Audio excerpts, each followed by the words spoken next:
আইলো, তারপর একদম ধারে চলে আইলো। দেখো ইয়ার পর মাছ গিলাকে কুড়াই কুড়াই কোথায় রাখছে।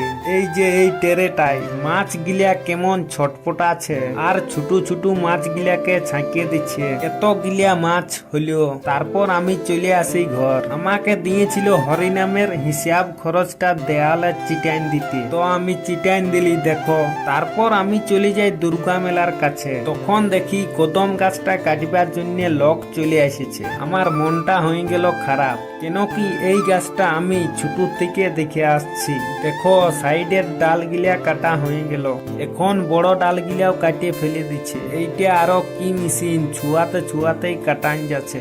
দেখো গাঁয়ের লোকগিলারও মন খারাপ, গাছটা কাটিয়ে দিচ্ছে ওই জন্য। কিছুক্ষণ পরে গোড়াটাও কাটতে লাগিয়ে গেল। ভিডিওটা ভালো লাগলে লাইক কমেন্ট এন্ড সাবস্ক্রাইব অবশ্যই করে দাও, যাতে যাতে সবাই বলো রাধে রাধে। বাই।